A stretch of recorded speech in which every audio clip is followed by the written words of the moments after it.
So,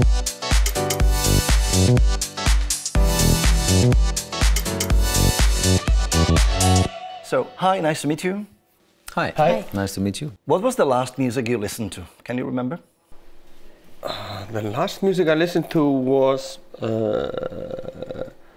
think it was just the soundtrack that we are playing before our show, and one of the songs is with Okra.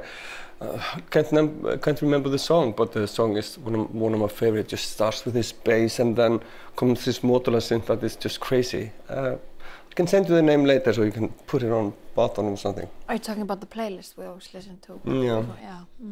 It's a nice one. And you? I was just listening to Purple. Yeah, sure. There was soundcheck. There was soundcheck, yeah. Yeah. I was listening to Moonchild.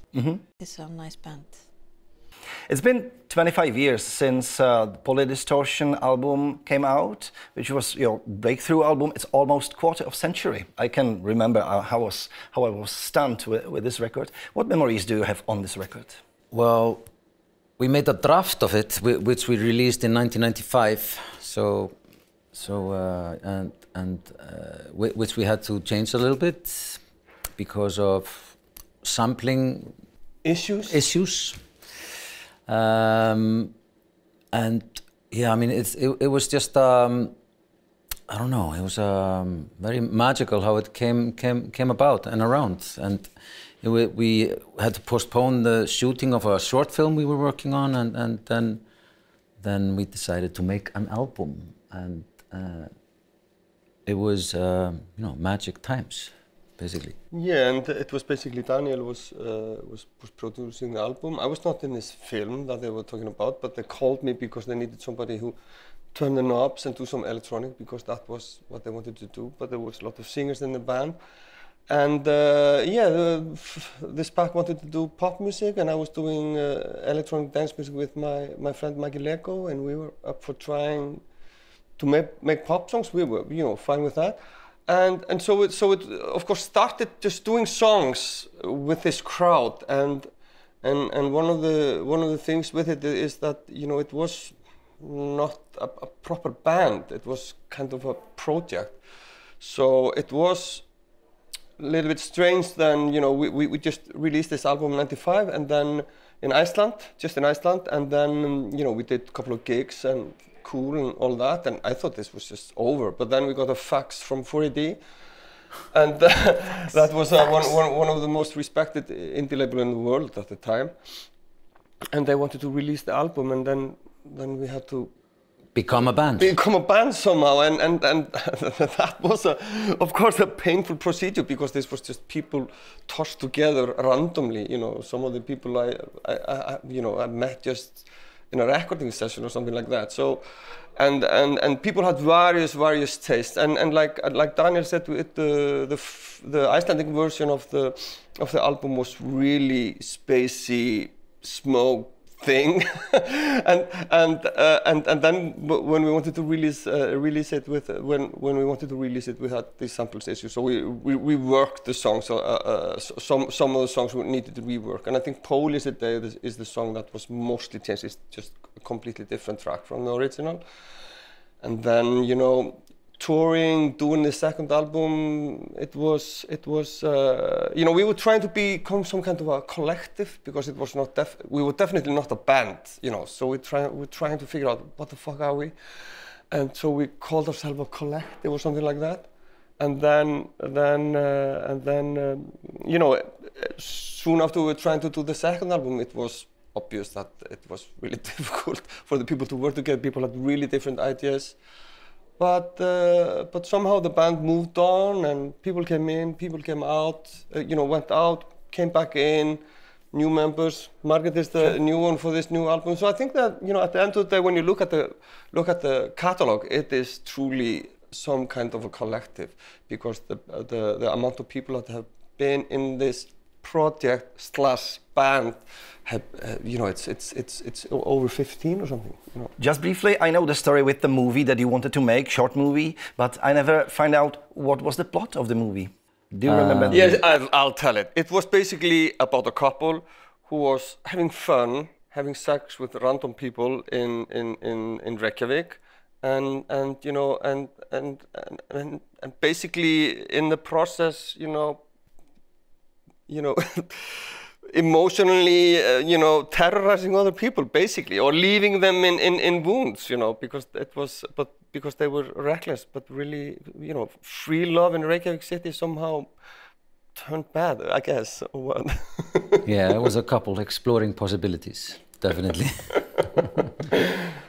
Gus Gus always changed musical direction since, I don't know, Polydistortion maybe was a trip hop. This Is Normal was more like funky pop. Then it was more like acid rave, techno, kind of. What was the inspiration for all those changes during the years? Well, of course, it has to do a lot with the people that were in the band at the time, and also, of course, some of my direction, you know, what I wanted to a little bit explore with my synthesizers. But we started off, you know, like the first album, Polydistortion, and also part of the second one was really much influenced by Maggie Lego, who had this, you know, who was the DJ in one of the, you know, most respected clubs in Iceland, and he had this, you know, vast collection of music, and it was all about sampling and stuff like that. So so it was a little bit trip hoppy sampling stuff that part of the time. But after the band kind of collapsed and reassembled with new front vocalist called Urður on the album Attention in 2002, you know, on that album I wanted to leave a little bit behind sampling and program more drums. And you could describe the Attention and the 4 album as kind of twins, where we were kind of doing various kinds of housey, soulful, dance music, girly punk party somehow, you know, pre-party before going to the clubs. And then Urður quit the band. Daniel came back, and at that time there was a lot of really interesting stuff happening in the techno scene, especially in Germany. It was like much more music. It was like 2005-06 where we were listening to this, and you know, with Stefan Botzen and all this deep, sexy techno stuff. So we really wanted to go more techno. So when Daniel came back, we went much more techno with the 24/7, and then on Arabian Horse, it was kind of that infusion with just bigger songwriting. And on Mexico album, we just wanted to cut our ties with Arabian Horse because it was really famous and it was really conceptually strong. But on Mexico album, we wanted to explore different things. And on that album, there was this track that we really liked called Sustain. That was kind of this new wave, 80s, yeah. New wave 80s, but still, you know, really thick party, you know, different sound, but definitely 80s influence. So we went a little bit exploring that on Liza More Flexible and also on Mobile Home. And so now we've finished that. So what next? What next? I guess you could say that the driving force in Gus Gus the whole time has been exploring and curiosity and trying new things. I think that explains a lot why there's so much diversity in the music. Mentioned in the 80s, on YouTube there is a song No One Knows that you attended to Euro contest in '98 with Icelandic version. I'm sorry, I cannot pronounce it. I will not even try the Icelandic name of that song, but No One Knows is the English version. Það sem enginn sér. Thank you, I will not try to repeat it. And it's 80s ballad, which is quite popular these days, again, this kind of sound. So didn't you ever felt like to do something like this again? Me personally or us as a group? Both possible. Well, we're contemplating taking part in Eurovision Song Contest. Let's leave it at that. It's a possibility. Well, we have of course been doing ballads on and off, you know, like eins og hérna á Mexico-plötunni, lokalega hvað heitir það? This is what you get when you mess with love. Yeah, that is a kind of a really beautiful special ballad, and we did a couple of ballads in the 90s as well. We didn't do any, you know. Or maybe Bambi on This Is Normal. Yeah, exactly. And Original Heartbreak, even though it has this slow salsa beat, it is definitely a ballad, you know, basically. Yeah. Fit for Eurovision Song Contest. Not quite. They want more ethnic stuff, Yeah. I guess. But we just recently did, and you can find it on YouTube because has not been released only in Iceland. We did we were asked for this Eurovision Song Contest to do a cover of an old Icelandic Eurovision track, and we did. Yeah. For the pre-contest home. Yeah. in So Iceland. it was kind of an entertaining pre-contest thing, and it was played a lot in Iceland. The radio loved it, and you can find it. It is from the 2008. Or 8 or 7. Yeah. And we were second in Yeah, the, it was in the, in it the was the grand highest finale. rank that So, Iceland got, and yeah. it's called "Is It True?" And if you Google on YouTube, Couscous, "Is It True?" you'll probably find it. Okay. But me personally, I don't think I'm gonna be a part of Eurovision Song Contest unless it's with this bunch here. Okay. Margaret, by the way, happy birthday. Thank you so Happy much. birthday! As far as I know, you started to work with Biggie in 2014 when Yeah. he was working on EP for Vec. That was the start of your collaboration with Gus Gus as well? No, not with Gus Gus, only just with okay, okay. Biggie. He was kind of co-producing with us our EP. Sound sculpturing. Yeah, sound I didn't sculpturing, do any yeah. recording or producing. I just got the recording and I was mixing it. You asked me to mix. okay. Yeah, mix. But somehow you did a lot more than mixing. Yeah, but Yeah. it was mixing. Yeah. Okay. Sound sculpturing and mixing. Yeah, I'm good with that. The Icelandic music scene is very popular, and there's lots of great bands from Sugar Cubes to, I don't know, of course, Gus Gus, Vec, many others. And do you see each other a lot there, or you're more like scattered around the world? Well, there are collaborations between different acts, as you know, Margaret is an example of that, and our collaboration. Yeah, and your studio is also in a complex with a lot of other artists, with Yeah. Aron Khan, GTRN, and that are big acts. So the scene in Iceland has always been like people are helping out and really willing to help out because it's a small scene and and at one Airwaves, there's this festival called Airwaves in November, and I was just downtown and I had a ticket. We were playing at it, so I was checking it out, and I wanted to see, go to Listasafnið. That was one of the venues, but the queue was so long, so I said, Christ, and I just went to Gaukurinn. That was a smaller venue, and there was these rock kids, doing rock music, and then I was like, okay, cool, yeah, this is fun, I like this, and then. Then I noticed that after five bands had been playing, this guitarist, he has been in like 3 bands. So always changed in the vocalist, and the guitarist has been in 3 bands. And then when the 6th band came on, I saw it has been the same drummer in all of the bands. Yes, that's typical Icelandic. My drummer in Vök, he is in like 7 bands. He's all over, so it's very Icelandic. Since '95, how the gear on stage you're working on the records, how it changed? The drum machines, the synths, the samplers, DAWs. Well, how we perform it live is that Both, studio and stage. I'm talking a little bit about I have to open it up like this. So, is that how I perform it live is with a mixer. I arrange the songs live through a mixer, and with a sequencer that is running in loops, and then I just change the loops between different parts of the song. So it's not arranged beforehand, and it's kind of created on stage. So always has been the essential part of the live set, a mixer and some kind of a sequencer sampler. And basically I have had a Mackie mixer, or new version of it, but same 16-channel Mackie mixer since I started doing my first live show in '92.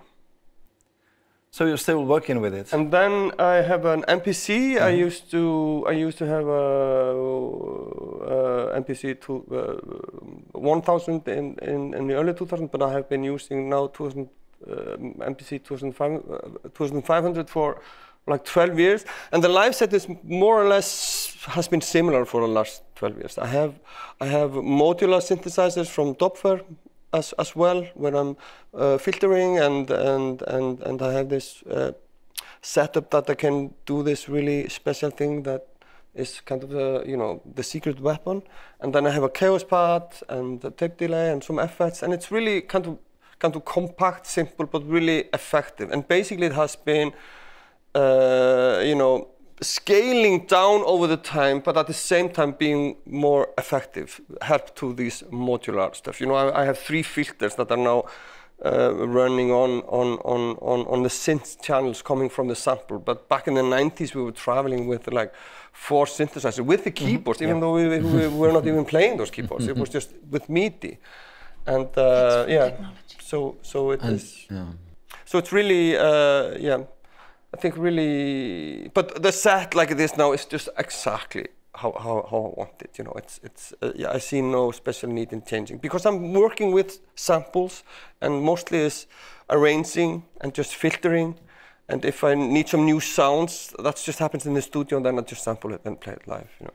I remember seeing you in 2003 in Prague with Moloko. It was in Lucerna, and people were expecting to hear the hits from Polydistortion, This Is Normal, but instead you gave them hard acid techno set. People were quite surprised. Just a few understood. Was it your plan to surprise audience at the time with this set? Well, basically, like I explained earlier, all the gang from the 90s disappeared, and we had a new singer called Earth, and it didn't make any sense having her sing Believe, or Polius did it. Daniel was not in the band, And we had this new album, and we were really proud of it. And David, that was single on the album, it went #1 on the dance charts in Germany. So we just felt really confident. This is the band now. We are, and we didn't take any of the older song, and that, There was no other option.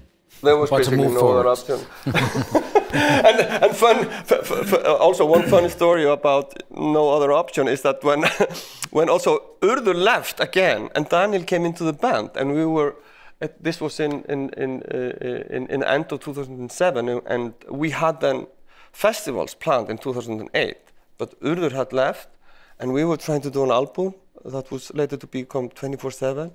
And we had some songs, some ideas, and we had everything, but we hadn't finished any of the tracks. We didn't know what the arrangement should be, and it was basically up in the air. And it was 1 month to the first festival, and I said, okay, we're not going to finish this before the summer.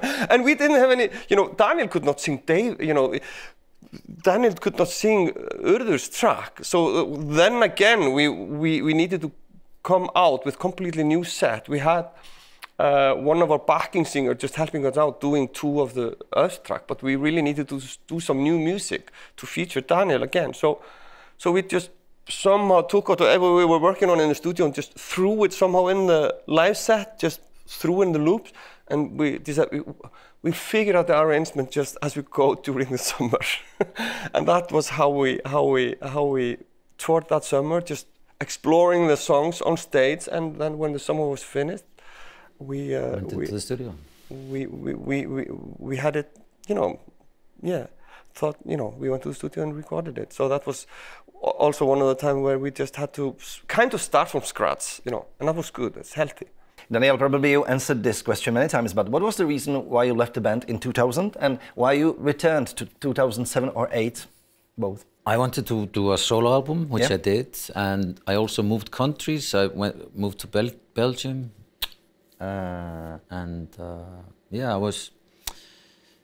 I just took a break from Couscous, from what was happening there, and I released a solo album and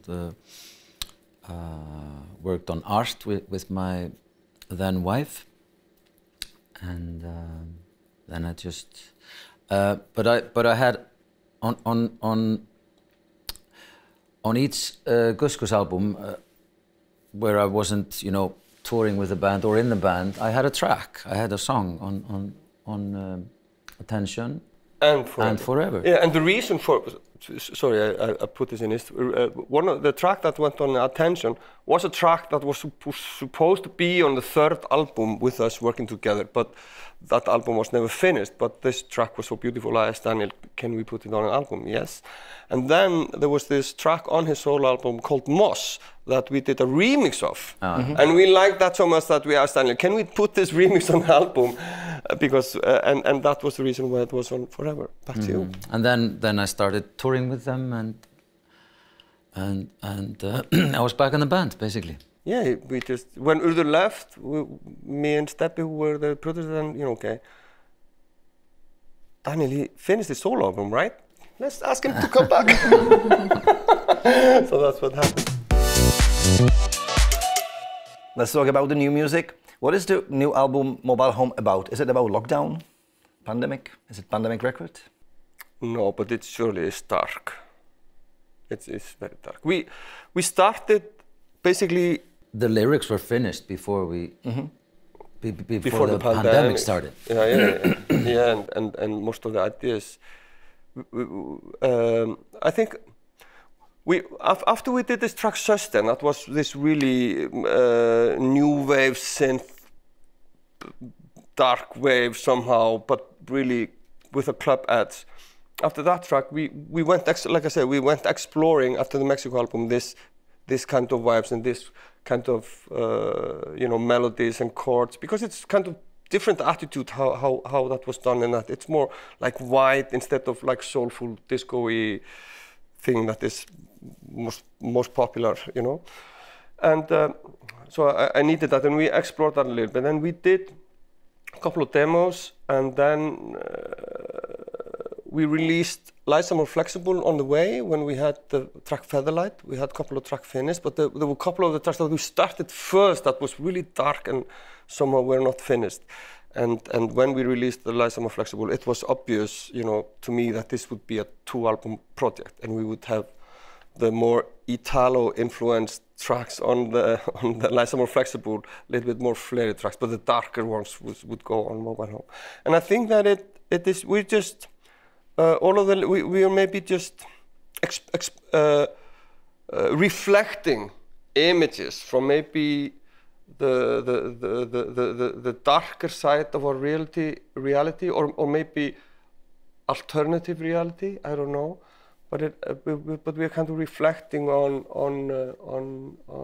kind of what our society and in this technology and in this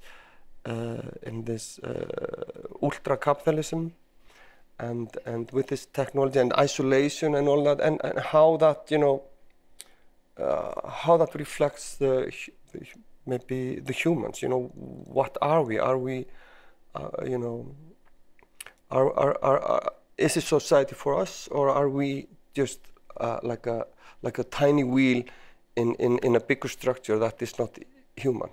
I don't know. So all kinds of those images of people.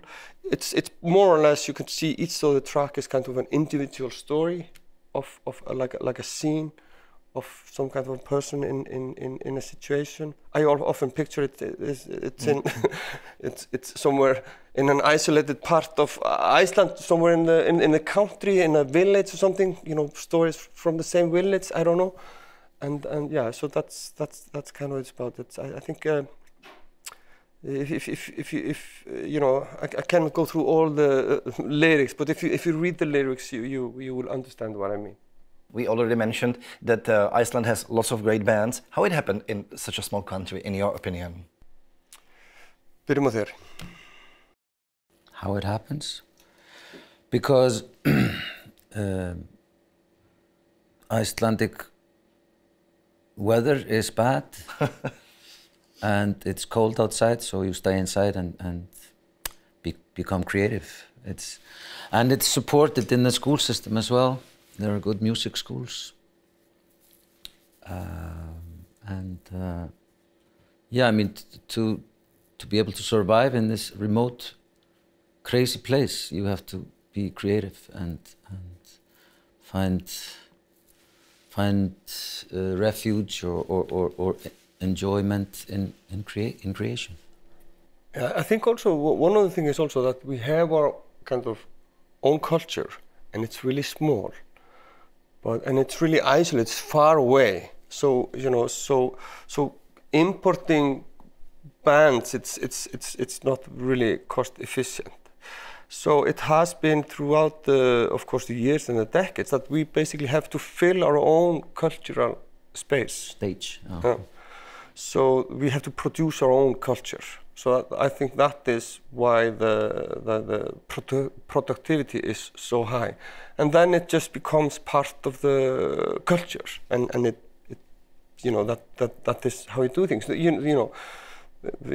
is some people just are born in this culture, and this is what the culture is about. But I think it is because of this isolation and the need to fill our own cultural space in this island far up in the north, where nobody did go. Until maybe just recently. What do you think, Margaret? Yeah, it's definitely same for me. It's the isolation. You just go into your dark cave, and like you said, in the darkness you find the light. You see the light. So. Thank you very much for your time. It was a pleasure. Thank you. Thank you. Thank you. Jestli se vám pořad On Air líbí, dejte like a odebírejte YouTube kanál Kytary.cz.